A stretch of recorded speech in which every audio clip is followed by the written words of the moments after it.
अगर जूता लटकाने से आपकी गाड़ी दुर्घटना से बच सकती है तो एक जूता अपने गले में भी लटका लिया करें। आपका जीवन आपकी गाड़ी से ज्यादा कीमती है। अगर उपवास ही करना है तो विचारों का करें। भूखे रहने से यदि भगवान खुश होते तो गरीब सबसे ज्यादा सुखी होता।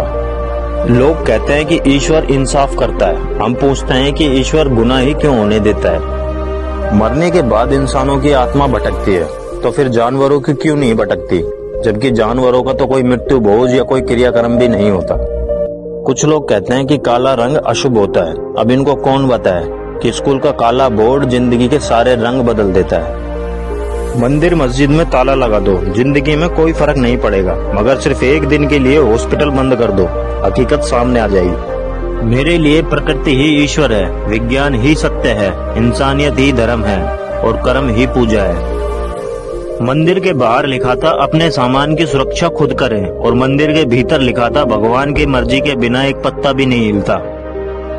हम भी गंगा को मानने लग जाए अगर गंगा पाप धोने की जगह पापियों को सजा देने लग जाए। सिर्फ दरवाजे पर शुभ लाभ लिखने से कुछ नहीं होगा। शुभ विचार रखिए अपने लिए भी और दूसरे के लिए भी, फिर लाभ होगा। देवी देवताओं को घर में रखने के बाद भी भरोसा सिर्फ ताले पर किया जाता है। बाजार में से खरीदी हुई मूर्ति के सामने हाथ जोड़कर धन मांगते हो। अगर मूर्ति धन देती तो दुकानदार इसे बेचता ही क्यों। खोजना है तो सिर्फ जिंदगी खोजो, खुश रहने के रास्ते खोजो। मौत तो वैसे भी एक दिन तुम्हें खोज ही लेगी।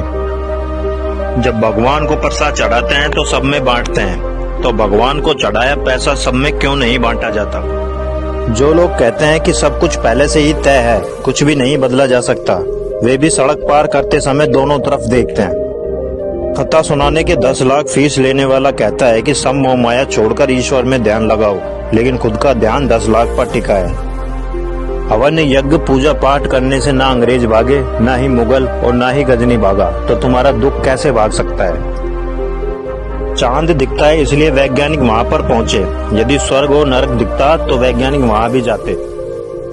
इंसान को मारकर धर्म की रक्षा करने से बेहतर है धर्म को मारकर इंसान की रक्षा करे, क्योंकि इंसानियत ही धर्म है। प्रकृति एक मंदिर है, लेकिन अंधा मनुष्य उसे देख नहीं पाता। मैं लिखता हूँ अंधविश्वास के खिलाफ, लेकिन लोग मुझे भगवान के खिलाफ मान लेते हैं। इसका अर्थ हुआ कि अंधविश्वास ही भगवान है।